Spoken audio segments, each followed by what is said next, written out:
Hello, gang. Welcome to another exciting Celebration Residential Owners Association board workshop. Not that we're bored, but we are a board. So moved. To be bored? All right. All in favor of being bored? Yeah. Oh, no. Let's call this little baby to order and find out if the meeting was properly noticed. We all wait anxious.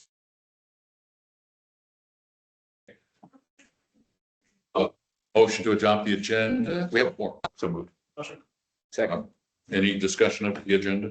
I wanted to add an amendment for a discussion item in regards to window testing. Insurance agency. Service agency or adjuster? So a G for window testing? Yeah. All right, we're adding G for window testing. Any other additions, changes? All those in favor of the amended agenda? Aye. Aye. And we do have a couple of actual action items on which we have to take action. Do I have a motion to approve this is, I assume, the CJC cost sharing agreement? Yes.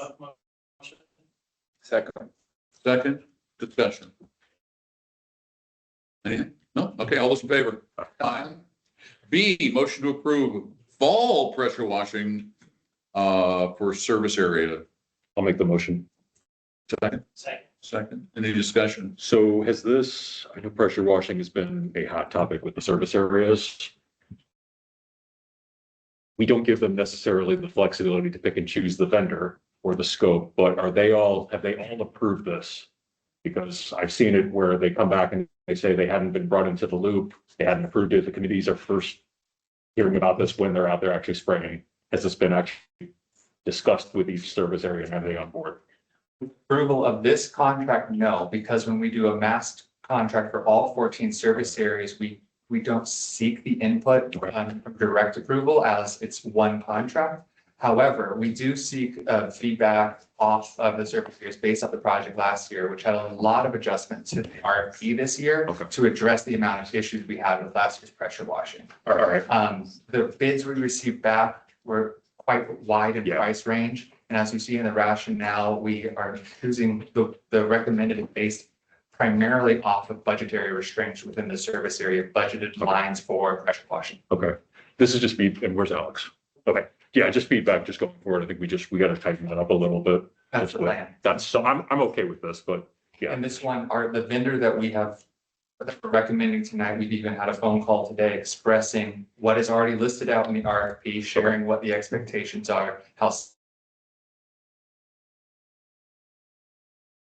and there's a start for September 1st, if approved tonight, with about a 50 to 55 day completion rate, which is much faster than we had in previous years with a 4-person team to complete that. One more feedback. We got feedback about spraying Halloween decorations during the last one. So can we also just be conscientious about that with the vendor? Looks like they're going to be done 5 days before Halloween. Well, 45 days is when they put up.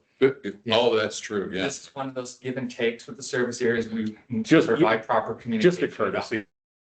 Yeah. No, we don't need to wait. So we can do the full pressure washing. Okay. We looked at adjusting the season, but it's usually, but we want to keep it right after the humidity of the summer when the high amount of mildew approaches, but that does then enter holiday decorating season. And if you do, you didn't. And that's the thing. You can't do it during the summer. You have to do it during either fall or winter. And once fall hits, there's always a holiday, a big celebration. Agreed. We have more holidays than the rest of the world. I guess. We do. You're using the same vendor as you did last year? You're not. What I was gonna say, 'cause they were excellent. Totally excellent. All right, now, all those, any other discussion to that? Nope. All those in favor? Aye. Aye. Anybody opposed? Future consent items for our meeting, I assume? Yes, Or most of official these are either reserve items or items as recommended by your respective committee. So if the board has any questions on any items, we'll happy to take that. Are we doing light for lighting or what's the? Yeah, like for like. Do we want to do these in mass? Or do we have individual? Just discussion. Yeah, so I mean, do we want to just go ahead and talk about them? As opposed to going through them line by line? There are some that require discussion and then you can just move on. I mean, we've got the No, I just mean the fee, just fee, just, No, I agree because we've got 850 and then if we could knock that out in one discussion of. right. Anybody got anything on tennis courts, lights, tennis court lights, tennis courts, lights? Are we doing LED lights for all things? Well, the HIPAA one, is that the one where That's the the- special- that's the special Piece of- fixture that we talked about at a prior meeting? But the lamp is side of it? The light inside of it is LED. This is to replace the fixture, it was a special order glass fixture. Yeah, okay. Okay, no, I don't have questions about A, B, or C. Is this, I think it's the same as last year, right? It is No. not the same as last year. Okay. I looked at it. Because they moved it, right? So, What is the policy? We talked yeah, about, we can, let me just pull it up, sorry. One, say, it's about charging for guests. And we discussed that. Yeah. Yeah. What part of, I know the 12-year-old part, I think is new, but the $5, right, is it $5? So typically, 4 That was- guests per batch are allowed, and this one would be charging for the 4 guests. Only 4 guests per person, and the fee is $5 per guest. Anyone under 12 would not be charged that $5. This does go against the current, general rule of 4 guests per item. So that's basically the big change. this is, And it's just for this event specifically. we don't realize revenue from this event, or we do. You have vendor fees that are paid and Events sponsored fees, fees. okay. So this- And This is a recommendation from the committee. Thanks, Dave. And I think, so this still limits the way that I read this, it's still, even if I want to pay for all the things, it's still only 4 per ID. Only bring 4 guests per ID. So it's a maximum of $20. Correct. And then I guess my only thing would be will this be communicated and? Yeah, where we saw tension last year with a similar policy that we expect to see this year, and why communication is really needed on the front end, is sometimes you have a family where they're like, oh, the husband may have their badge at home. So the Yes. spouse brings one thinking that will cover, and then that's where we see resistance as it is a resident, but it's now they're needing to be charged because they don't have their badge. So it's just, Couples should each bring their own. that's the main messaging that needs to go Yeah. across. All residents should bring their own, even if they're with someone in the household, that they're usually covered under one badge. All household bring. Yeah. Do we, in extreme cases, if they can provide another form of celebration. If you're over 12. Driver's license. Right. So all those over 12 bring either ID. Yeah. Yeah. Okay, we don't make it. Because we don't issue badges specifically under. And for E and F, all of these are approved and recommended by the recreation. Committee. Mhm. Okay, great. Questions on 5? Anybody else? What is? We need to talk about cars and community at all, Marco? Is there anything on cars and community in particular, or? The lifestyle, Yeah. sorry. That's Parks and Rec. Community. Parks and Rec, sorry, Parks and Rec. And we have concerns over the safety. There's a lot of cars they want to bring. Originally, it was 10 to 15, now it's 20 to 25. It's going to take up more than half the parking lot, plus whatever. And they want to close down the parking lot here at Lakeside, 7 o'clock at night and until 11 the next morning. It's not, How often was it right now, it's just for the ones. a one-time event? Ones, they want 4 per year, but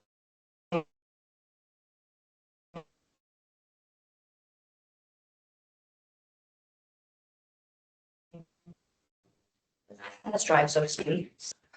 They approve it, but we do have our concerns over the safety. Well, I'd say half the committee has concerns over the safety. Myself, I've said, okay, no problem, until I came down here. Because there was. So you're gonna try it? To go around the circle, try one. Correct. And now they're not going to, the circle. They had concern. God forbid there was an issue that they needed to bring an ambulance in. It wouldn't have been out quick enough to get the person help. And we're not in the circle any longer. It's taking regular parking spots. That's 25 to 30 cars without any residents. I thought safety plan is standard. Yes. They submit a safety plan. I didn't have a chance to review it yet. You all approved it without the safety plan? It was contingent on Oh, providing okay. the safety plan, and it's also contingent on them getting insurance. Who is it? It's not a resident? It's a resident, It's a resident, okay. So a resident. should this move to discussion and not consent on the next meeting? Yes. This is the maybe kind of Standard action. ready for board Yeah, action. so that's- Saying, Well, I don't think it is. Sure, it Maybe it was. shouldn't be on the, Further conversation But the committee taking approved it? place today. They did, It was approved, Contingent. it was approved by the Parks and Rec Committee and was also asked to send a safety plan and everything for Parks and Rec, so Nick would take care about that. And see how it works. If it not work for the very first time, we just cancel. we can't approve it without the safety plan or the insurance. It shouldn't come before. So They it did should, provide a safety plan. As far as of Monday, I am not aware that an insurance was submitted. When is it scheduled? Soon. How's what soon? Heard about September. That soon? October 11th. October 11th is what it says in our packet, Yeah, page as long as 109. they furnish. So it'll move to a standard action item. We'll make sure we have everything. so I think just so that we're clear for the discussion at the meeting, we want to make sure there's a safety plan. We want to make sure there's insurance and any other concerns that we have, just if we can get those consolidated together. I think the only other thing that I would throw out, that I would throw out at the meeting as well, is does it have to be at Lakeside? Agreed. Like, are they open to having it at like the field complex instead, in a parking lot down there? That would be great. So just another idea, if we're uncomfortable, if we can get their answer on that, like if they wouldn't. To the Yeah. Parks and Rec. As a board. It's the meeting. Yeah, okay. Okay, so that'll move to an action, possible action item. Then the partner program thing, is that also going to need to be an action item, or is that something we can, that'll be consent? Okay. Any questions on that? Lauren, I will need to abstain from the Sparks Ground one because my son's registered for it. I assume that's needed. I have then I have a question, Yeah. because if I was going to, Conducted any registration check. Oh, I'll ask my wife. I would love, for your son to join us. Yeah. We've been very careful because my name's Richard, by the way, and I need to say in one word. We've been very careful we're sort of in a situation where we're trying to become the partner program start September 1st. With many families or most families already planning their schedules for the fall semester. Sure. So we've been very careful to promote the program, say, here's what we hope to offer, with the caveat, of course, that we're waiting on approval. And for those that have expressed interest, gone through our website to sign up. We haven't collected any fees, but we've put them, on the list until we get the board approval. Yeah, that makes sense. if I wanted my son to do it, would I need to abstain? Yeah, how does this work? We won't have collected money until the board meeting. Would they, as participants? No, if they were involved you were sponsors of the program, yeah. I would say, Gaining of financial. or you had any kind of benefit from it, but for your kids to That's attend? like, it's like your kids were playing on the spring park playground, we should abstain. Like at some point, it's a bastardization of the rules. and- I don't think either of I know. I would just state publicly that my kid will likely Do it. participate in this program, but I have no financial interest or gain from this Yeah, program. I don't think you guys should. No. No. Okay. All right, anything else on the future items? Real quick, the fitness program in Island Village, do we have all of our I's dotted and T's crossed? Because I feel like that's about trainers. This is different. It is different. This is Yeah. different than trainers, and there is one part where they want to use one of their rooms in the fitness center. Okay. That management's recommending against that, just because of the usage of that gym being solely for residents. Okay. All right. That would be on our agenda. Is not in use for anything else but inoperative bikes. Nobody else. It's used a lot, They do? yes, Okay. because there's mats in there and there's. He was talking about alternative locations today, so. All right, I'm good then. All right, moving on to our actual discussion items. The 850, our biggest project, the 851 Town Hall renovation update. Who's handling that? For this, we have your representatives from Calic here, and then we'll bring it to the table to do some present on this item. Perfect. Mark and Luis. Good afternoon. My name is Luis Sigaya from Calic. I'm Mark Anderson, architect of record. Thank you both for coming. You're welcome. So to start, we had the paint samples that I'll let Mark go over. This is the paint scheme for the renovation. I don't know if you had an opportunity to look at the board up close. It's a self-explanatory. The elevations are tagged with the colors. They each have a designation right below. That's the proposed color and the call out for it. And This is a match for this is going to be a match for Heritage and all the other painting we're doing. It's similar. Similar. So the main difference here is, the current building matches the K-8 school buildings, as that was its original build, was part of that academy. Now with this renovation, the building needs painted and the roof needs painted as well. So there's an opportunity to change the colors. The walls and trim colors are switching from a yellowish cream to some different shades of gray, and the roof from that kind of pepperminty teal green to more of closer to the celebration dark evergreen. correct. It Hired. Pepperminty green, I like that. blend in with the Focus. building, the school building, since they're so close still, like the gym is still like right there. It's off of the main street. I mean, it doesn't contrast strongly. I mean, Very neutral tones. And green, essentially green gray family. So, I think expressing that it's different and not the same, but in the same family is what the goal is. Also, Katie, from a design point of view, it blends in the environment. Yeah, no, I like the fact that it doesn't match the school because the school looks old. The colors are looking very dated. if the board is in good standing with the direction to move forward with the paint color paint, we'll continue on proper approval processes. We want to bring this to the community board tonight to make sure that a change draft, from its current colors is. And it's going to go through ARC and It'll go through TCC. TCC. Okay.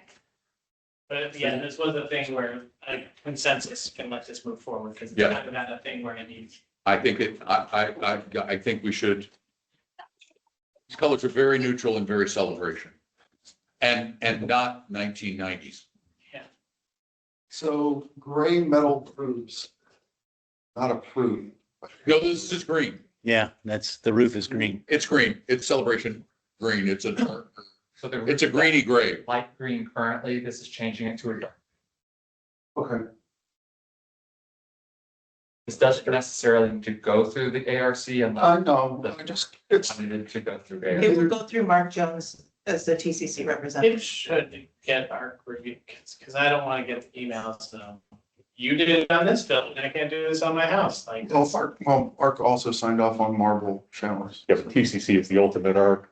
In Right. a lot of ways, so I don't think it's kind of redundant at that point. Yeah, so Mark Jones is the architect that Disney has used for the bulk of Celebration, and has been involved in all of the builds and is still involved in that. He knows the design guidelines in and out on both the CROA and Kanoa side, so he will be the one that will review this and sign off. Yeah. And then if he has any questions, it will go to, I think it's still Todd Rimmer, who is at TCC as well. So that's the paint on the roof. We'll be working to make this board available, our resident services for residents to use. And there's images of this too, can that be put on the A51 project page on the website? They should. So there's It'll match, it'll turn just like it does now. It's the metal components. When are we, Will all change. when will bids At be the in? same time. What do we see numbers? Got it. I think that's more discussion that. Yeah, that's coming. Want to discuss this one. There I is, think this is tasteful. Do we have a consensus? We have a consensus. All right, I'm awesome. sure the drip edge. You've got to make sure of that. He's good with. Yeah, he is. Mark is made ours. Eric, you I dared haven't to said go anything there? about bullshit. Pine straw. What, Bill? I'm sure. Eric dared to go there in a meeting? That's right. Of course. All right, what else do we have? and right before we go into the numbers, we have the cornerstone cabinets that we pointed out that there's like these beautiful cabinets filled with history from Celebration. They are there right now. And was questioned if they are scoped to return to the building or no. No, because they're part of. We haven't discussed it, but I think they should. It'll depend on the budget. Yeah. Okay, Let's fucking. I mean, they're part of the history of the. They're already there. We could, Amanda has a proposal for the interim during the build process. The foundation for 30th is doing the History Center at the 690 building. We were recommending loaning these to them for the 30th, and then we should be done with the build by the time they're done with the History Center, and then they can return. I love that. Very creative. Do they, the lobby changed its shape though, so do they fit? Do they fit in the plan to come back in? Yeah, it is. They should be, yeah. So I would say that even if the cabinets don't return, the things should. But I do like the I cabinet. like the cabinets too, and we already have them. And they're expensive cabinets. Exactly. And they're in good shape. And they're in great shape, yeah. So, okay. So So yes, One less thing to furnish. do you just, I mean, do we want to pass it to the design team and see? if Yes. The items within the cabinet versus the entire cabinets, and is the board okay if the items stay and the cabinets do not? yeah, as long as it doesn't crank the bill up for new cabinets for the items, when we have perfectly good cabinets that will hold the item. No, I think they would be more wall mounted either. Definitely. I mean, I think we don't want to lose our history and everything that's gone along, and obviously to the extent that we don't have to pay anything additional to furnish it. And I usually like- That was my concern when I saw it. It was the history. The history is, yeah, that's, we want to be able to. So the direction is keep the history, if we can, keep the cabinets. Yep. Okay. Because shouldn't the stuff stay behind glass? Just on. That's what we're, I think, if it fits within the design, yeah. And even if, I mean, those cabinets, if they don't go, they can be painted. Of course. Yeah. So, Sure. I would say that let's try to keep them. Yeah. Okay. And we're gonna loan them to. And we're gonna lend them to the foundation. And last but not least, the GMP for this project, we had from D&D, and Calico was invited to, work together with CROA to do a comprehensive overview of everything, bids, and, we have the design and everything. And after the number came at $3,451,445. Yeah. So say 3.5. So, and after we did a truly review of everything, bids, I made sure that I went and looked if they had all the bids, 3 bids or more for each of the trades, the scopes and everything. We came into agreement that it's their number is fine. There is a couple reasons why we saw the ROM coming a little lower than the GMP, and that was because there was during the process from the ROM, which is the full names. Oh, I'm so sorry. Rough order of magnitude was the first. The whole thing. Yeah, the first number that they gave to CROA, it's like, yeah, it's this amount, and then the GMP, which is going to be part of the contract, came higher. And Gross maximum. yeah, the gross, maximum price came higher because mainly we have like, let's say 3 points there. And the 3 points, one is there was changes in the decision in the considerations of the design process. So during the time that they created a ROM up until now, some of the design aspects changed. So some things were like they were incorporated. Another point is that there was a change in the course of action to someone through fact finding, for example, a replacement of the restroom tiles because the restrooms tiles were discontinued, so we cannot fix it. So some of these little facts here and there, they start adding. Another point was the actual cost of material and labor for some of the trades, for example, electrical. They assumed an amount for electrical and low voltage, and through the a competitive bidding, they still came in higher than what they expected. So without a lot in on and all, I was looking at the fees and general conditions and insurance. They all seem very fair. Are there $200,000 of VEs we can find? There is some fees that we already selected, which ones that we can entertain. In the last GMP we saw that was reworked, we have here. There is a couple items that we agreed as, the colleague team agreed that I think it's a goal.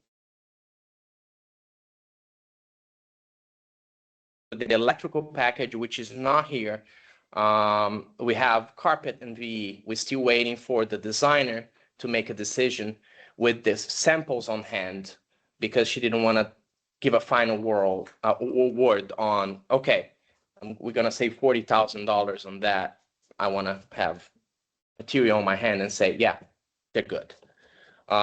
Some other, like lighting is not here, but we're in discussion with DeAngelis, and because our engineer, when they offered that package, the engineer came back and it's like, okay, these and these will not work. Can you change that? And they're in that process of looking into that package to see if we can reincorporate that, because that's a substantial savings too. So all these VEs that we have here are good to go, with a few exceptions. For example, landscape. We were discussing, we want to keep within ARC and CROA standards, but if they can be cheaper, why not? Some of the items that were in the beginning proposed were a no-go, because we thought it was okay, we're gonna save something here, but that was not the way to go. So in that sense, answer your If I can question. add, some of those were like, they impacted the main thing we're trying to solve, and that's water intrusion. Yeah. So there were some significant savings proposed if we didn't do some of the site work. And so it's like, well, we need to scratch that one off because we're not really. We don't want to revisit this in 20 years. Yes. What is the total of the VEs? 100, if we, with the added scope, and if we choose all the VEs available with the added scope that was not in to begin, we have a savings of 59,000. Is this? I hate to say, at 3 whatever million, saving 60 grand. It's a rounding error. It's something else in the middle. So, and I apologize, how does bridges and incidentals, is this it? Like this factors in pretty much anything that, oops, we didn't account for this, or things that we come up along the way? Or is there like a 10, 15, I don't know. This is not a construction background. I mean, typically with the GMP and a CM delivery, there's a contingency It's built in their that's price, built in that number. You can draw. because from it as you they count have the to unforeseen. also, Yeah, you said that's the GMP. yeah, So that's. maximum price, guaranteed maximum Right. price. So we could come in below that. Yeah. But we're not likely to come in above that unless No. we make some major changes. Yes. Or, yeah. But if we come in below, that's when we split the difference with. Whatever contractually. Whatever contract, whatever is in the But, yeah, contract, there's that's, It's an frequently some money back. We will come in below then. Is FFE, like furniture and everything, all included in this number? Is that part of the scope as well? Some of the millwork is. Well, FF&E is usually movable, like the furniture. and- Yeah, I wouldn't imagine it would include the movables. Well, I'm just. I imagine, but Yeah. Not that I have seen it. I'll have to circle back on that. And Mark is our impact lead on this, right? And Mark's been briefed on all this too, or is this the first? Yeah, Mark is in support of the proposed OE. Mark, Mr. as well as D'Angelo Stein and the contractor that we're working with through Collect are available to attend the board meeting this month if the board requests. We requested that right now we keep it only with your owner's rep Collect unless the board wants them. We do think that we'll be seeing the D'Angelo Steinman agreement coming to your board approval on the 27th. So if or wants any direct questions to D'Angelo.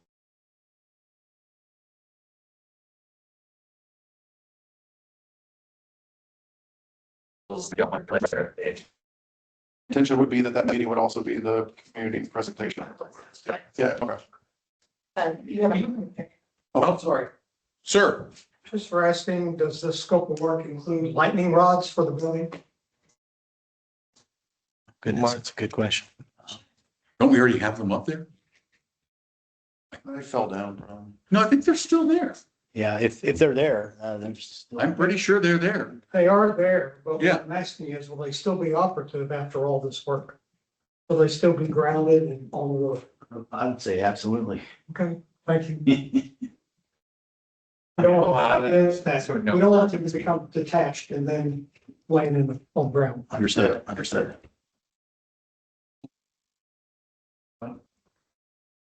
Oh, yes, Mike. I'm sorry, my head doesn't tilt that way. I see the design contingency and it's on the without contingency, so that's gonna be an addition, I assume. And then that's with E&D, not me. But I would have to defer to them. So it's just for awareness, it's not contingency at this point, at that level. The other thing is the general solutions. Obviously, most of these are not gonna be impacting, but currently the architectural and engineering fees and the permit fees, those are gonna be the real deals. I don't know what those fees are, but somebody should probably look at that because those are gonna be sure things that happen, they're not exclusions. Those are be things you need. And how are you gonna handle change orders? What's your process for change orders? Again, that's going to be That's going to be directly a question for D&D. through them. Because I think with the GMP price, Well, hey, guys, this is if it's something agreed. Jake Vickers. Now let me turn my camera on. Oh, sorry. Here we go. Hey, this is Jake Vickers with Click Group. I'm the owner of Click Group and change orders. So our typical process is we're going to use an AIA document is what D&D's proposed. I've reviewed that. I think the legal counsel at CROA has reviewed it. And we've sent those comments back. So there's a typical AIA change order process, but part of the review, the Click team, as the owners reps and the architect, will review, we'll make sure we have all the backup, make sure we're in agreement with the change. It shouldn't be in the base scope, or shouldn't be a situation where the contractor should use their own contingency before we approve it. So there's going to be a review and a vetting process before it's recommended for approval or rejection. And will there be a charge for the change order? There's a specific fee or charge? There's an allowable markup percentage in the contract. So like if there's a change, typically there's a change in project duration, the contractor would be allowed additional general conditions for their team to do the extra work. If they can do it within the overall project schedule, they will not be allowed additional general conditions. But as far as subcontractor work, there is a specified percentage that the general contractor will be allowed to mark up the subcontracted work or materials. The only, under GMP, the change order should be if CROA changes the design. There should be no, there's no such thing as a change order from the contractor to CROA under a GRP. Agreed. Right. So, Unless it's a Yeah. change Some in talk about the scope. world change their mind. Yes, well, that's. In some areas. Yes, if someone changes their mind in CROA, then that's. that was gonna be my remark. If it would only be a change order if CROA comes and say, okay, we don't want you painted the building white, now we want it black. Well, it's highly likely there'll be some discovery during the process that's going to require a change in order too. This isn't going to be a pure process. Most of the models aren't. This is true. True. Lauren, all the techs, the IT infrastructure that's in the back there and everything, I assume, We have contingency plans on where to move it, okay, and some of the servers have already been moved to our new location. right, And then the others, we're looking at moving to the North Village meeting room that's no longer a meeting room. got it, okay. It's also being used for storage assets of 851. Right, because there's stuff there like chairs and tables and random. Yeah, the team has this week been working on cleaning out 851 for anything that's useful or that we want to keep and moving them to other locations and sites. So, and then we have a whole pile for the shredded company and the IT disposal company. So we're getting ready for, What do we have? I'm looking at the budget. What was the projected amount again that we put in the capital fund? Just to 3,250. 350. Okay, so That's why I think we still need to find another 140,000 in fees. I mean, whether that's. increase our contribution to the capital. I was gonna say, or, you know, we just take a little more from cap next year on future projects. Sure, yeah. That's what it is. Yeah, I mean, I want to get it done. Well, if this doesn't change. But this could be, as they said, that's the max. Right. Sure. So we could come in at 3.3. And it's Well, that's good. incentivized to be low. It's incentivized. So that's going to force us, I think, not for you guys, but I think we have to talk about capital too at that point, because if that's 250,000, another day and time, we can talk about those, but here it is, yeah. Gary? Anyway, well, I'll bring this up because I asked about it a month or two ago. Does the design plan still include suspended hanging lights in the meeting rooms, or have you reconsidered having stand lights and flush? Because a meeting room is going to have a lot of activity. From the last we saw, it still had suspended lights, but that area of the ceiling was raised. So it's not as suspended and low as you think they are. But I know they're doing an active light plan, BE option right now that they're looking for. I just, with all the different activities and programs we have, third parties, I just think suspended lights are asking for damage. I think the current suspended lights are still higher than the current ceilings in those rooms. And how they're raising the ceilings in those areas. Anything else for us? Think we're good on that front. Anything else from us? where are we? Sorry. What's our, So next steps is Yeah.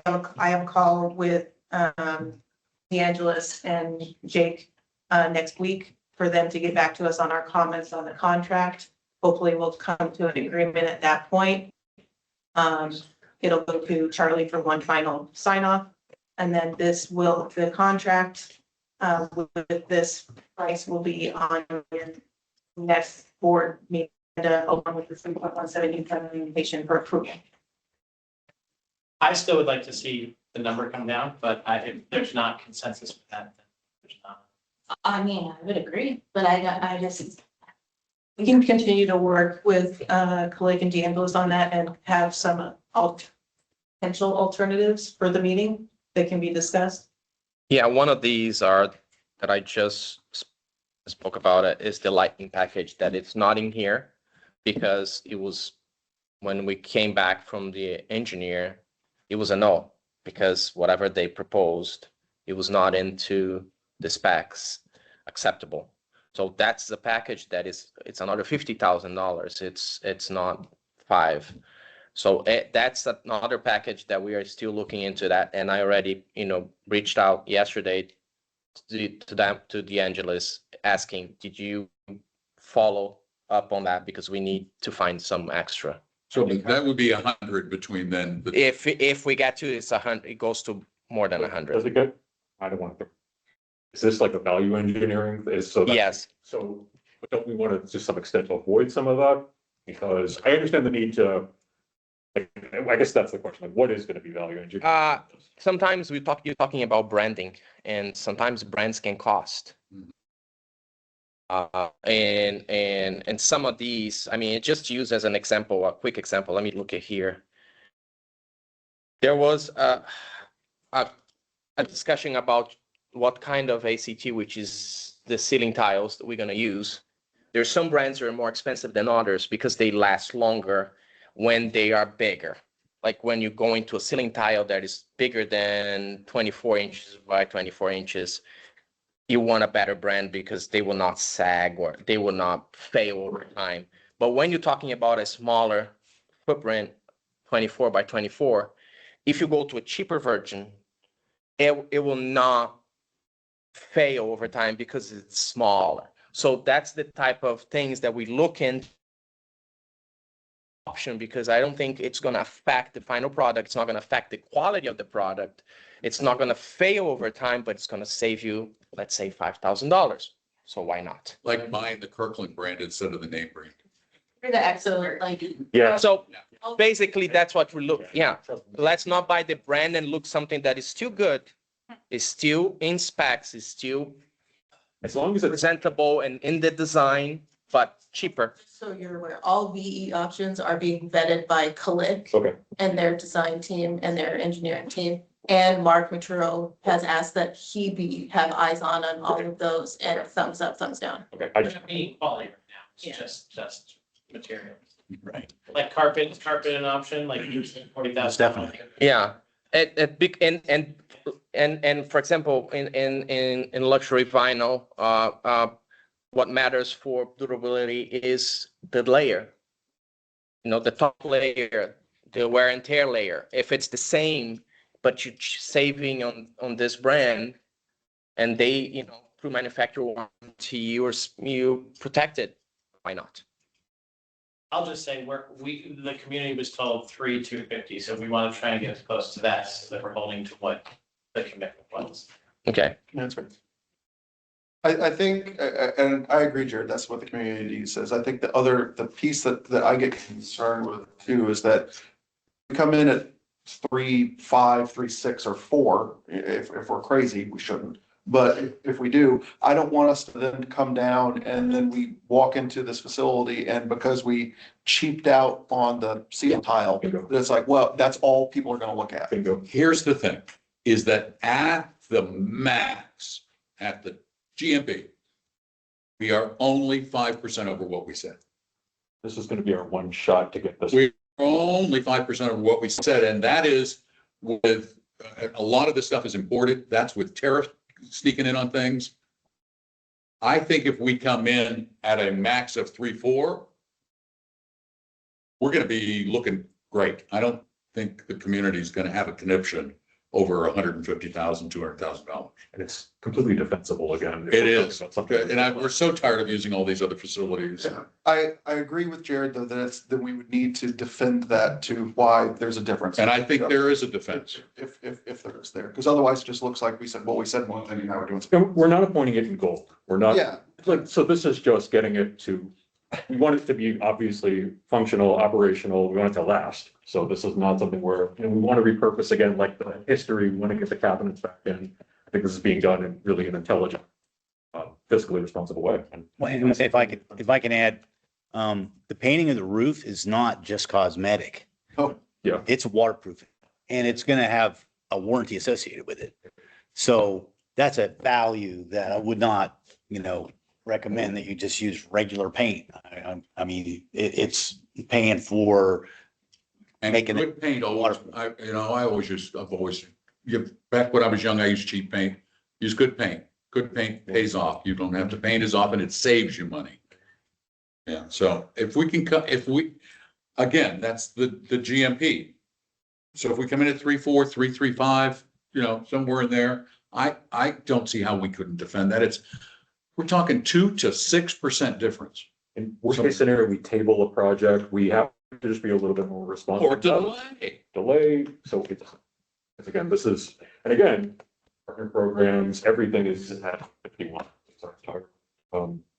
Everything, really. It's our face to the community. Yep. It's our face to the community. And that's why there's some added scope that were discussed later after the first presentation on the budget, because the cost, because storefront was not. It was like you said, and look at that specific, or it's not, it doesn't look that great.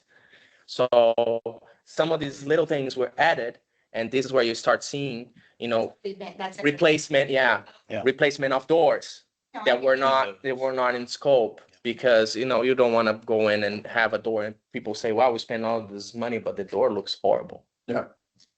I think it's good to be considering all of this though, Yeah. because we need that. So thank you. You're welcome. Sounds good. Anything else? Thank you, gentlemen. So much. You're welcome. Keep up the good. We really want our building back. We will. Next up, this is always the big annual excitement. Budget talking. Presentations or anybody doing anything exciting?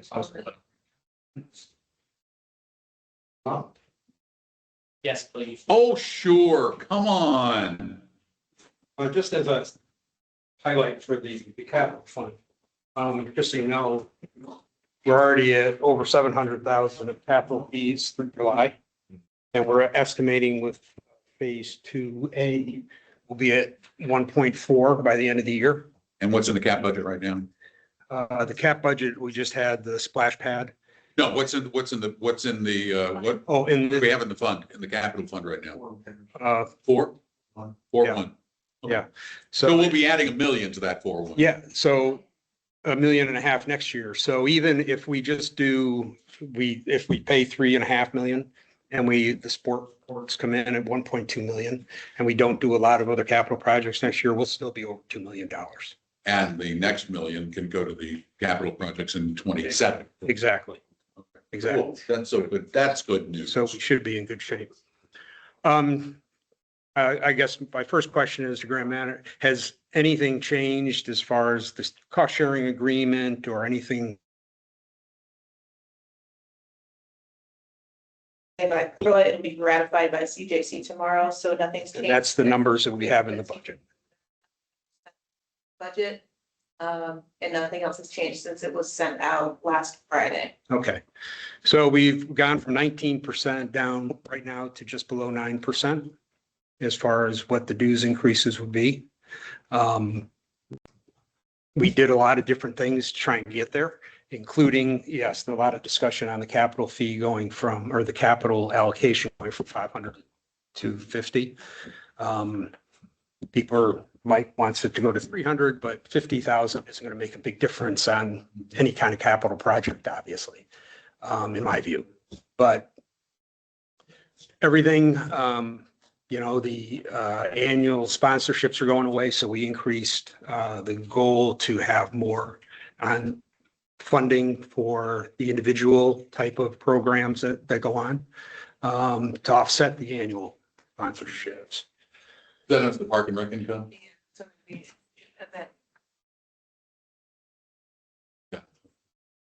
So I know we're talking about percentages.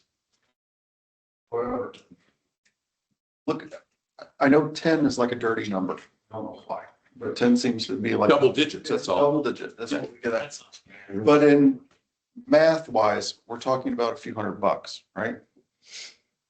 Well, I mean, an 8.97% versus 7 3/4 last year. I think, especially with CCDD just approving over 17%. This would, I think. Yeah, that's another reason that just, we could, It's $116.78 a year increase. Yeah. and I think the fact that CDD has done 2 double digits kind of puts us in a position where we don't want to look like we're piling on. We just need to be awareness. Yeah, We have to run our business. CDD does Oh, that. I agree. I agree, but you know, it's, we're all, I'm telling you, in the eyes of the community, we're all looked at as one big money gobbling. I agree, but they're not the benchmark of where we should or shouldn't. No, I agree. I agree. But again, we're increasing the replacement funding from, 1.1 to 1.4 for next year. yeah. And keeping it with the reserves. So we'll be able to fix all the things that hopefully we need to fix. And then keep the reserve fund at about the balance it is today. I mean, it looks, I ran through it earlier today, and it really does look to me like a very responsible budget, given the fact that homeowners approved the extra cap fund money. That's really the big difference. If we hadn't approved that, it would not have been responsible of us to drop from 5 to 250. But the fact that we are, and it's just for the 1 year, who knows what's going to happen in 27, 28, 29. But that it's just for that 1 year that we step back a little bit to make it less painful to homeowners, I think it says a lot about us. Sure. How is the non-island village? So obviously you're seeing a lot of the phase 2 sales, but what's happening outside from the resale perspective? Are you having any line of sight into that? Because that's where I get a little bit worried. Like we're seeing a lot of that based on the island village sales activity. What about? Well, they haven't closed any of the Island Village 2 yet. They've got 38 under contract. So the 700 that we've gotten so far has been from Just sales.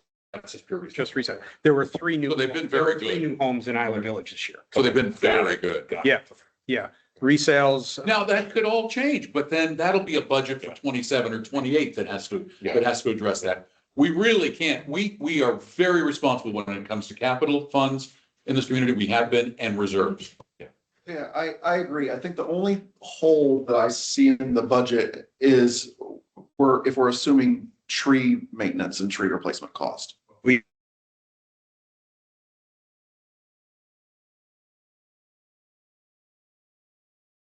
Upon Plan on phasing it through. So you're not gonna be able to trim every tree that needs to be trimmed next year. But Jacob has been working with Christian on a phased plan for touching the worst areas next year and then move them. It's an added, large. It's a new thing. It's a new thing. We wanted to enter it conservatively, see what we can even accomplish in 1 year's time.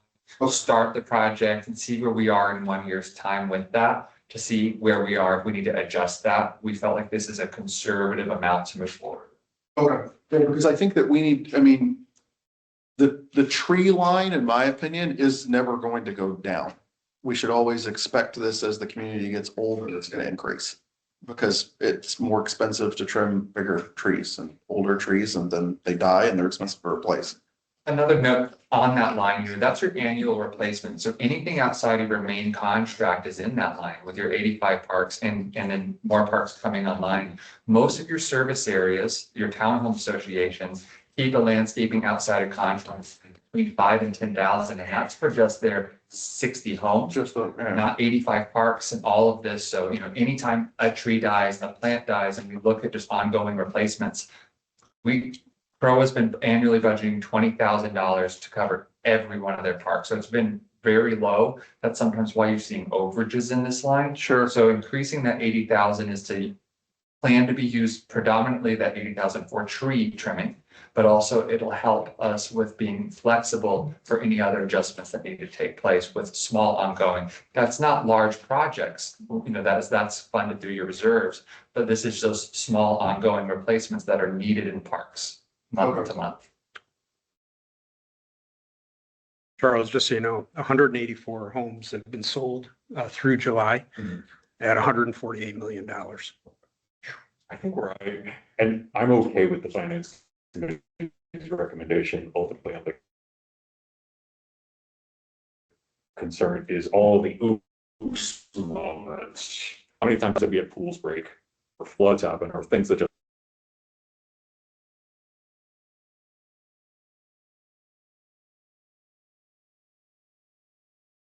great projections and everything, but at the end of the day, is an additional $50,000 contribution going to make or break it?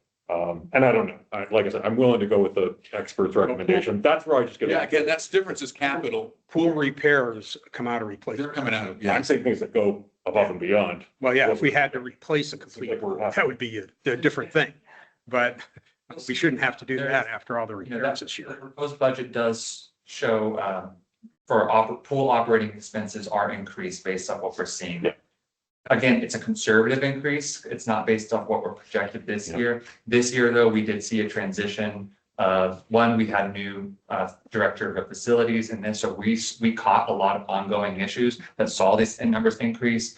We're still seeing higher numbers with the transition of our pool maintenance company, finding more problems that were missed by the last vendor once they're inside the machinery that we're addressing. So we do see that this year will be a higher number. We didn't want to move forward with the projection of this year, but there is some contingency. So the other thing too, like a good example is we just purchased a new vehicle, right, recently? So is that something? And that's where I'm saying like that $50,000, like if So that's that's gonna, addressed in vehicle Vehicle maintenance. maintenance. a new vehicle, New vehicle is capital. but that's what I'm saying, like the additional, How are we on vehicles going into 26? that's the type of stuff that I like with the new one. with So we Island. do have vehicles up for replacement next year. I think it's 2 or 3. Are they in here? We've talked a lot about vehicles. No, well, that's where- a replacement expenditure, not an operating expenditure. Okay. But new, there have been An few different additional- cases for Island Village, Yeah, so I mean, but that would be a capital expense as well. but that's where I'm saying that we have all these master plan things envisioned, but some of these other things that we want to eventually pull from. So, yeah. Does that reduce some of our flex, There is even with all potential this? business use case for a new vehicle next year. But you said there'd be a $2 million buffer potentially, right? Well, at the end of next year, we could be up around anywhere from 1.3 to 2 million probably, depending. But master planning, being on that, we also look at the projects and say, okay, what can we do based upon what's in the capital plan? So, Only consider things like vehicles and. So if we did yes. stuff like Charles was saying, and we needed to move out a master plan project into the capital fund, Yes, sells more homes or whatever, then master plan takes all. pushes it out. We could push that date down 6 months to a year for So the this budget. stuff takes the priority. Right. Park, like, we have like 800,000 park enhancements that can just keep being pushed out because there's also a lot of repairs and stuff being done at the parks. So, adding a bathroom here or a bathroom there, if it takes us 2 years to do that. Yeah. I can't see. That's why I'm in. Hey, Mike. Yeah, Hit my hook here. yeah, do the counting with your hook. Thanks. So Where's your math skills? two at a time. Whether it's 250 or 300 isn't a big deal, but from a principal standpoint, we're subsidizing the rate with the residents right now. That's a slippery slope when you get on it. We'll try to get out of it. But the 50,000 is $10 a year for a resident. So it's a very small number.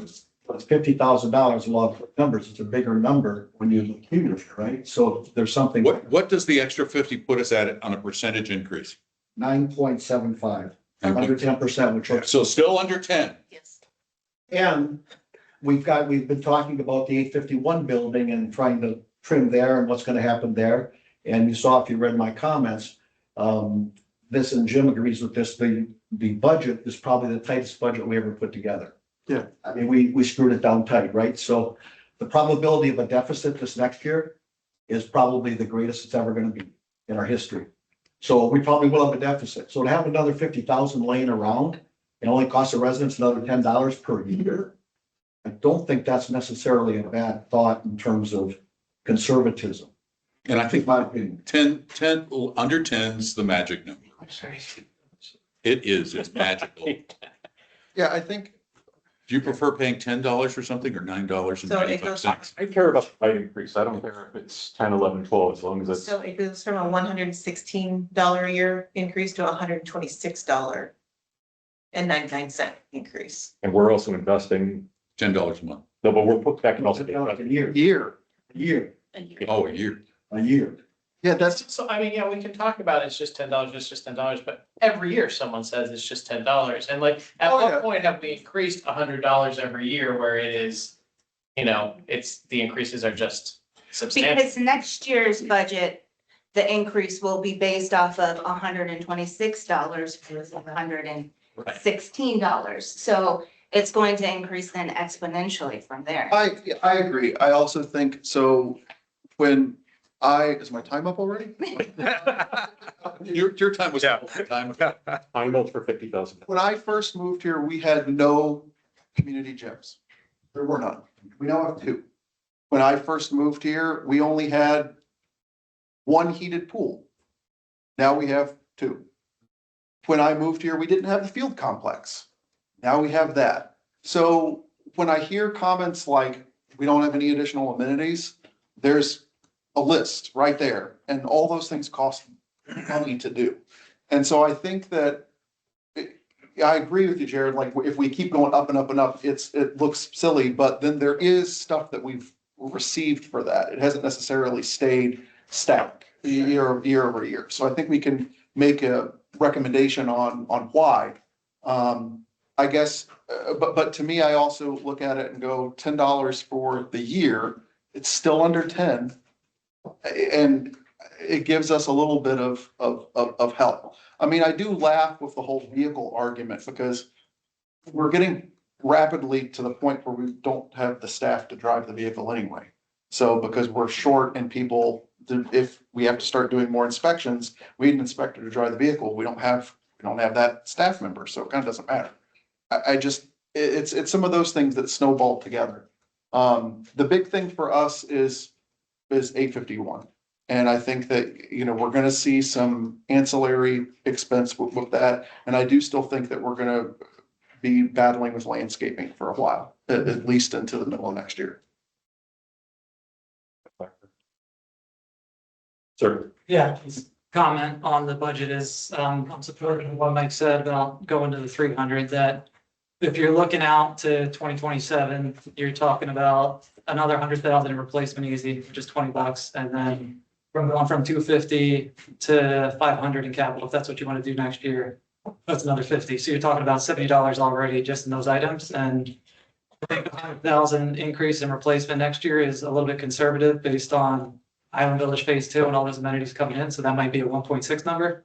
So yeah, it might be nice to do that under 9 number this year, but as far as setting yourself up for success next year and not making the budget cycle even that much more difficult or higher, then I think the 50,000, even though people might say it's not much, like in the grand scheme of things, that does assist in the long term. Yeah. Good. I would just say that with Island Village, replacement fund, I mean, how much have we spent this year for Island Village? Like $8,000 for the pool? Yeah, well, It's all new. we're short. So Some of the area, we're short with Island Village though, right now, with like So, I mean, service area cost. The impact to reserves next year for Island Village would be the fact that we're taking on a new amenity center with a gym, a playground, a pool, and additional passive parks, which are not built into your existing reserve fund. So you have new assets that you're not contributing to your reserve fund slowly. So next time we do a reserve fund, your increases are Catching gonna up. go up again in a rapid succession like they did from the 22 to the 24 reserve study because of phase 1 of Island Village. You're also finding, and I'll reference Island Bill, like the service areas, like we're starting to see some things as we start peeling up the grass or looking at irrigation or other things that in whether we accept it in return or whatever that is. So that just gives us, again, a little more flexibility. but you're also getting more residents in paying dues.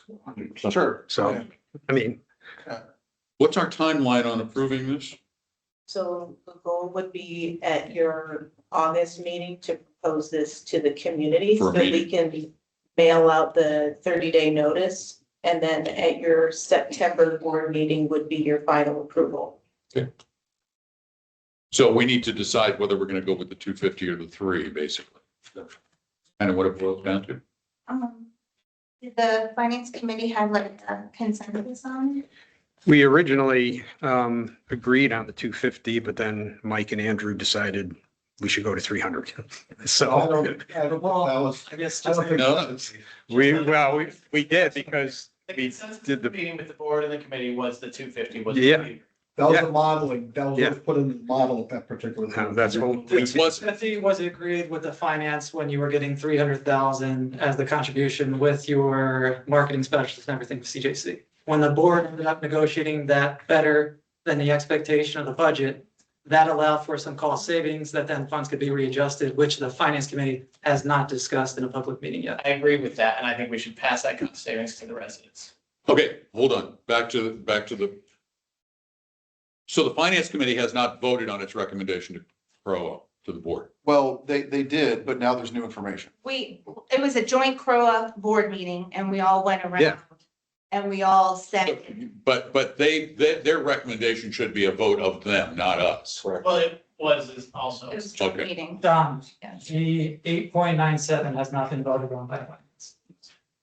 I, The numbers are the same. the numbers are the same, yes. No, We can't hold the CJC Canoa agreement as a contingency to how the CROA budget is structured.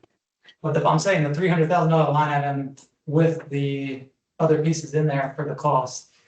That was what the budget was for finance. After that adjustment and the new one that was sent out, that was after the finance meeting. When's your next meeting? Monday. Can you bring a recommendation based on a Yes. majority vote of the board Yeah. to, Yep, yeah, we will. then that will have that for our meeting. And we can then take that recommendation under advisement and decide what we do. Yep. I think that's the perfect solution. Okay. Thank you all from the finance committee. All that aside, the committee has done an amazing job. Oh, collect and go. Yeah, you guys don't have to hang out. We want to be polite. Oh, so- You're way too nice. Have a good night. Yeah, you just enjoyed it that much. You could. Budget. We're paying them by the hour. Oh, get out of here. I'm not paying for that last half hour. Lauren, the heater for Island Village, that is not in here anywhere, right? Because No, wasn't it's not. It decided. would be a capital expenditure. So that would be, we would take that on at that time. We don't know what it is yet. We don't know what the percentage is or the And you're dollar talking amount is. about the new, not Correct, the new Right. pool. Yeah. Because if we can get in while we're in construction, it's They- cost effective. As of, Yes, good. they do plan on putting in, they do plan on putting in a geothermal heater currently and splitting the cost with us, with them bearing the bulk of the cost. But to Eric's point, if we're like, here's our 60 grand or whatever it is, just do it the right way, do it the way we want it. It would be better to just pay them and have them do it than us take possession and then go in. And then have to figure. Correct, yeah. Yeah. That's why we're doing it. Yeah. Yeah, they plan, it's in their plans that are going to county for permitting. Okay. and it was not originally. No, Now they've added this and they've decided that they asked if we would share the cost, but as they progress, it looks like they may carry a larger burden, so we're just. Letting them, Just let them. they may forget. We're working in partnership with them and assisting So- them as much as we can to keep that relationship positive. I want to pull on that thread because that, no one on this board has said it, but Matt and me have been great partners this year. So like, let's just keep it that way, like public comments, and they really have been. They've even given Acceptable. us a phase 4 little spot to Yeah. have a little shed for the maintenance team and a spot to park a net. They've been very responsive. Tanner's been great to work with. And so Good. let's just keep it that way. That's the way it should be. no, I like it. All right, moving on to C, the Island Village Phase 2 Townhome Turnover Engineering Injection Cost, Ivy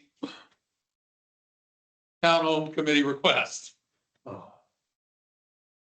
This is a request that has been brought by the Island Village Townhome Committee. As we look at continue expanding that service area with more buildings coming online by Mattamy and the turnover of these buildings that we're expecting next year. There's a fair amount of engineering costs when we review the turnover or during the turnover process. There's not a defined number as it depends on how many visits it takes the engineer to come out to do that turnover process. It currently is in scope of the service area to carry the burden of the fees of those. During the original build out before the service area was developed, CROA paid the fees for the original engineering costs for these. For the first 3 buildings. So we have a precedent For to. the first 3 townhome buildings. But after those 3 were taken over and we started receiving dues from those 3 buildings, then the burden of the engineering cost was transferred over to the service area where it belongs. Was it transferred by charter or documentation or just it was transferred? It was transferred because it's their responsibility to pay the cost for. Was that because there wasn't a service area There yet? wasn't a service area yet. We took over 3 buildings, so now there's a service area. Yeah, there wasn't a service area yet. There wasn't anything. They had to They go, didn't. someone, It had to be paid. someone had to pay it. It didn't exist, so CROA had to pay it. Then it existed after we took over the first 3. And then moving forward, there existed a service area, so they bore the burden of the engineering cost for the expansion of that service area. Then What other townhomes are coming eventually? Are there other townhomes? Yeah, phase 2. Yeah, phase 2. But they're all gonna be under the same. No, phase 3 or 4. Yeah. Is this gonna- Phase 4 has, yeah, so phase 1, 2, and 4 have townhomes. We do And this- it's all the same service area. So it's gonna set a precedent if we do this here. If we bring it to CROA? Yeah, Yes. see, to me, that would set a precedent. That's what I'm saying. If we brought it back to CROA, That's made what I'm concerned about. every resident of the community pick up the engineering costs for brand new townhomes in Island Village. Well, that's it for. That doesn't, But I get concerned, like if we say this, yes, No. then that's where. I think this is a silly The idea. new townhomes in 2 and 4 are part of the phase They're 1 part of the service. same service area. They're not a Right, but there's gonna be separate costs. There's gonna be, we're doing phase 2, right? That's one set of costs, but then when we turn over the next one in phase 4, there will be another set of costs, correct? Yeah. There's So- not a thing anybody But they're could say all that part would of the convince me same that service the rest of the Yeah, community should take on this price, this cost. Testing it because of the exorbitant changes and that need to be made to those model homes. So Yeah, but that's not the fault of the rest of the community. I'm a fierce advocate of the service areas. I really am, but this one in particular, I think is, It's a slope. Yeah, it's a big slope. It's a slope I'm not willing to ski. yeah, Understandable. So this will be an action item It won't be now, or it won't be, okay. well, so this unless came, we vote to make it an action It item. was just, it was a request. Okay. That we're maintaining our current process. Yeah, okay. You don't have to vote. Agreed. The current Yeah. process is, The The service area service fixes area it. bears the burden of the engineering fees for taking on new townhomes that will be incorporated into that service area. Gosh, you said that just like a lawyer. thank you. Okay. I, May I ask? Is Yes. it just a one-time engineering fee, or is it every time they come, we're charged to pay? It's an hourly rate based on every time they come, which is why we bring them out once when Madame says they're ready.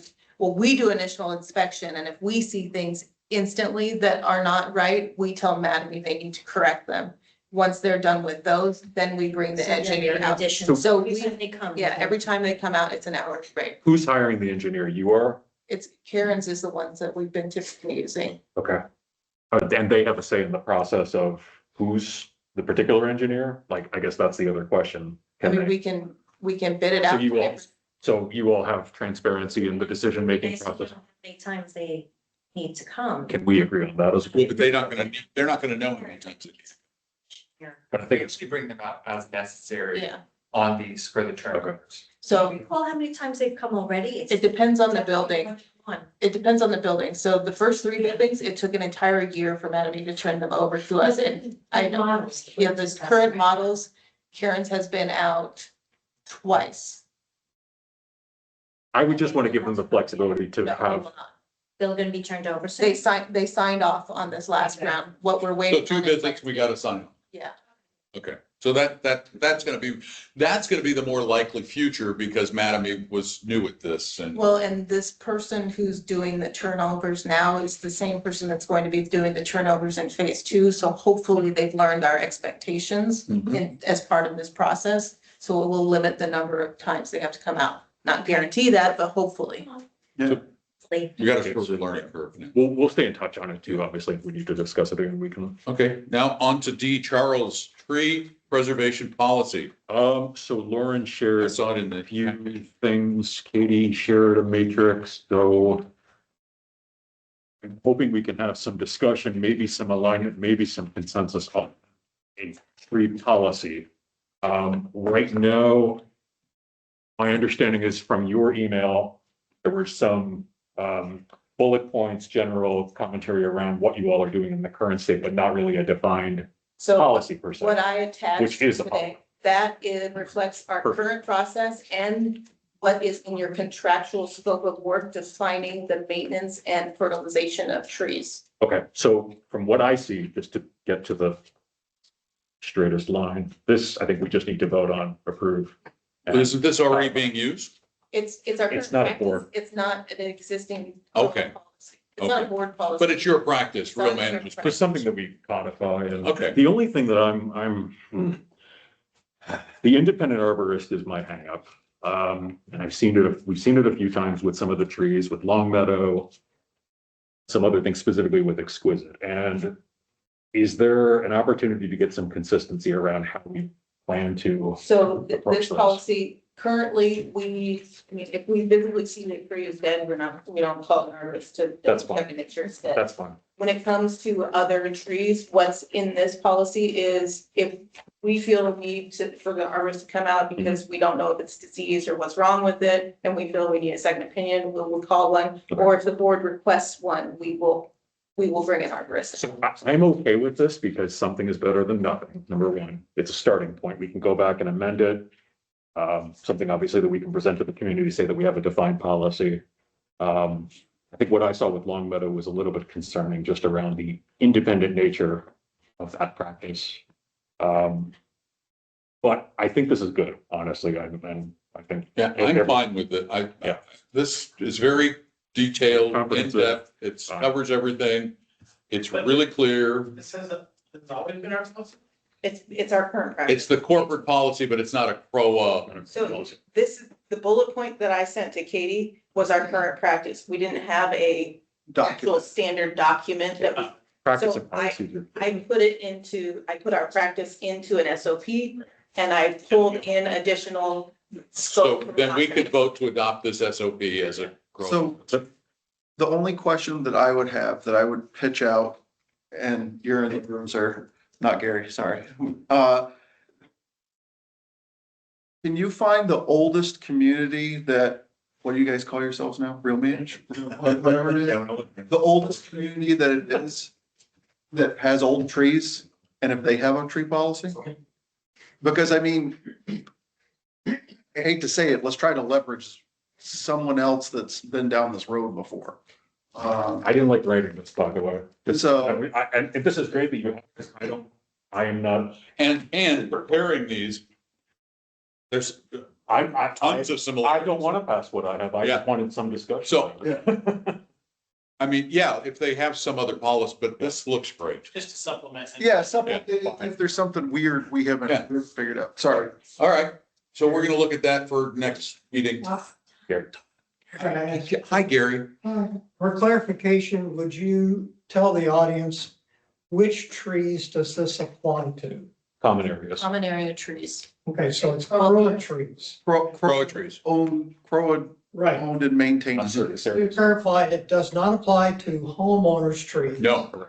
Or easement trees which belong to CCDD. It does apply to CROA trees and CROA service area trees, correct? No. Yes. Well, wait, I know, The maintenance of service area trees is maintained under the landscape Landscape. contract, Yes. which the species-specific maintenance information and fertilization is pulled directly from those contracts. so we need to then amend the overview.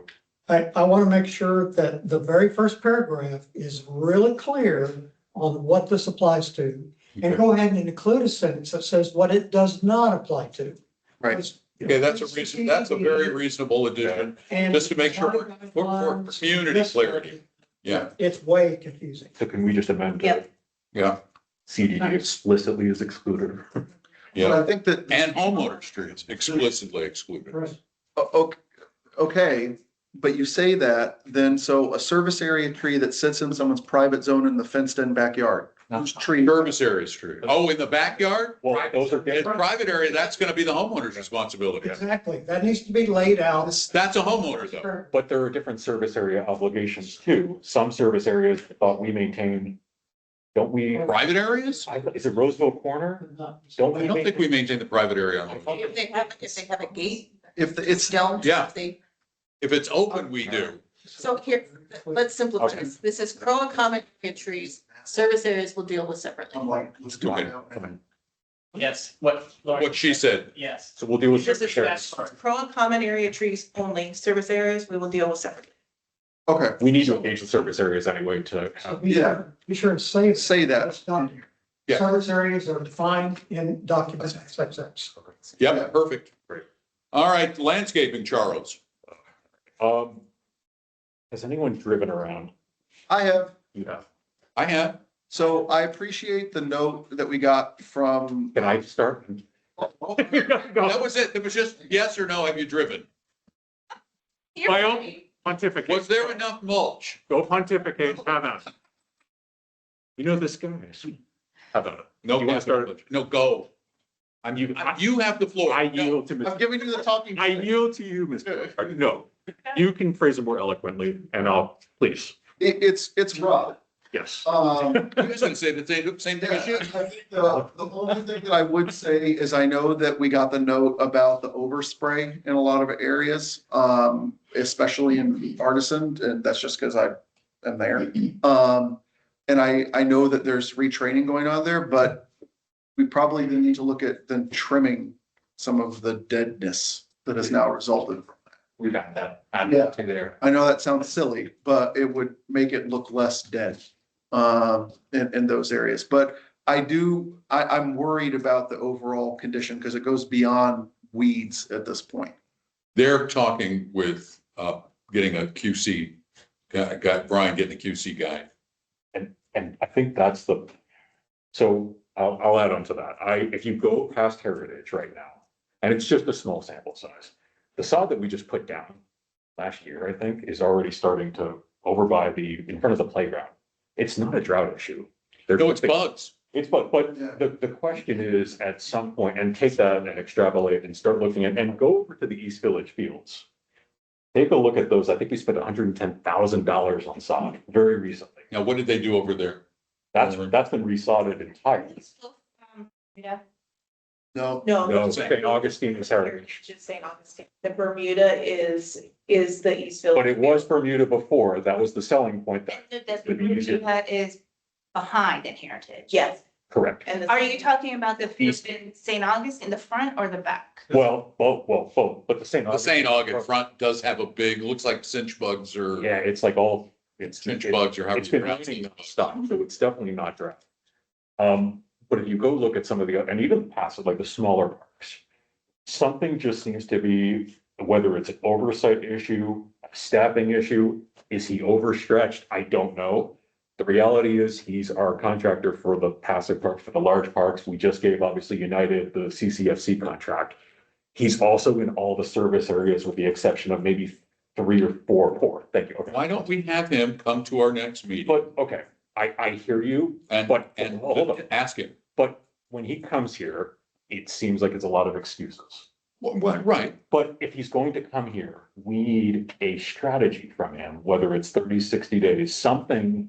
And again, if it's a QC person or more staffing or more time, I would rather see him out there hand pulling weeds than coming here and just giving us lip service. I'm sorry, that's just my feeling. And he's done that a few times where he's come in here, he's talked with us, he said, let's experiment with this, let's do this. We need him to be out there. But He needs to come then and But- maybe. It's 1 million. But him hand pulling weeds is gonna kick our costs up. but- It's not in your scope. Yeah, I think, so That's fair. my thing is a little bit in this is just tell me why it's not working. Like, why can't we keep grass alive? Like, is there a reason why? Is it just because? That's what I wanted. Is it bugs? Is it irrigation? Is it wrong plant, wrong place? Like, what's the challenge? And then tell me what the challenge is. Or is it you guys don't have enough money to maintain it to that thing that's not in the budget? Okay, then we know going into this where we're at. I do remember like some conversation, especially with the front of Heritage Hall, having it be the St. Augustine instead of the Bermuda because that was gonna work better. So, and then we did an irrigation report to kind of see, is it irrigation? You know, is it the irrigation? I feel like we had that conversation and it's not irrigation. We did the St. Augustine. So yeah, we did take a lot of recommendations and I feel like if he comes, I think it needs to be more of the board telling him what we need versus him telling us why it's not working. I think that's very, very reasonable. fully agree. And Yep. and so what I was saying about the service areas, I do get concerned because we're seeing a lot of this in the service areas too. So what's happening in our parks and our common areas, it is also trickling down, whether it's a staffing issue, whether it's whatever. The service areas are struggling too. I have been out to Spring Lake Gardens, I've been out to Academy Row is ADS, but others. So I mean, it's all part of a larger system. So I agree, we need to get them in here, ask questions and figure out what's happening. And to Katie's point, tell him what our expectations are. That's, with the amount of money he gets, we have every right to tell him what we expect. I think the flip side of this too is there's a wake up call that he is not managing CCFC anymore. I mean, it's like, we will make a decision to change if we need to, or relook at something. Every vendor needs to be held to account if they're not meeting standards. And it's our biggest, it's our biggest, if not the biggest. It's the biggest. Right under the joint committee expense. Yeah. 1.2, it's in the millions. Yeah. Plus all the projects. Plus, Oh, yeah, plus probably. and the thing too is there's something to be said too about the reserves that go into this. And obviously we need to enhance things and fix things along the way. But we don't need to go into it further here. I know I asked about concurrently with the duration of the contract, how much have we outlaid with reserves? But if it gets to I don't think we want to change that, right? That's the worst thing. You don't want to have to go through the headache, and there's uncertainty too with changing to another landscaping company. It could be worse, could be better, but there's a risk of everything. Ask every homeowner. Every one of them is terrible. But this does have an impact on our. My guy's pretty. Oh, yeah, they're okay. No, Until they're it's not. It's you. Then you fire them. No, I have a good one. I do it myself. So. It's terrible. I got shitty. In Florida, I do it myself. you're a crazy man. Andrew. Question is, have you been satisfied with the quality of AES that they're doing the 4 service areas and how that compares to Exquisite, or is it across the board? We have issues with all the landscape vendors. My initial reaction, I will be very honest with you. If it were up to me, I would put it out to bid. But for me, I think, Kate, I think we should. I think we bring him here, have a conversation, figure out the remediation plan, and then see what he does, right? Obviously, what is his reaction? And we have received feedback from residents. Yep. So like, we can let him know that, we have all of this Yeah. information, Yeah. But here's the thing. How many landscape vendors have we had in the history of Celebration? Okay. In the last 2 years. So since I started. Yeah. You had Yellowstone, New Leaf, Uh-huh, Exquisite, uh-huh, Prince and Sons. uh-huh, There have been 5 at Academy Row. uh-huh. And then prior to her, we had 5 or 6 before her. So we've had like 15 Yeah. different, exactly. That's exactly. But he needs to realize we are capable of making a change. So I think there's one other. And that's why I think we should tell him. I think that's one other piece that's missing in this discussion is your scope of work for landscaping hasn't changed, but I think the community expectations for the standard landscape maintenance has. Fair, but I want to challenge that because the I'm not- grass is dead. That's I'm the not trying to- standard. I know, I'm No, not. I think she's talking outside of the dead grass. I'm talking outside Yeah, of dead zone, and I'm not trying to defend it, but I'm just saying, I think there are some conversations that we have with residents in both just. They about want common areas and annuals and, Totally fair. Like, Yeah. perfect example is hand pulling weeds. That's not in the scope of work. They spray the weeds. There's other things like that where residents say, well, why aren't they doing that? Well, that's not in the scope of work. That's outside the scope. So I think, we have these expectations and it's fair to have those expectations, but we gotta make sure they're aligned with the contract, or if they're not, then we need to talk about amending the contract or scope. And yeah, so If you intend to have a conversation with Brian or Exquisite, I'd like for it to be fact-based and not emotional-based.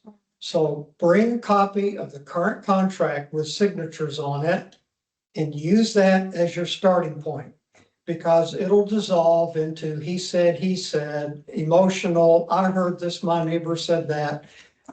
Stick with the language in the contract, because Lauren's right. Expectations are one thing, but it's all scattered emotional. Stick to the contract and say, Brian, here's what it says. yeah, that's basically, Go with that. yeah. Please. All right, no fair. One more comment, Don. yes. Is he still doing the management reports for all the parks that are supposed to be done month to month? And have you seen those numbers change? Or has he been just doing threes across the board and passing it through? So I don't know if anyone from Grand Matters has looked at that report. Jacob's doing it. Those numbers come from management and they're, Yeah, And have they decreased?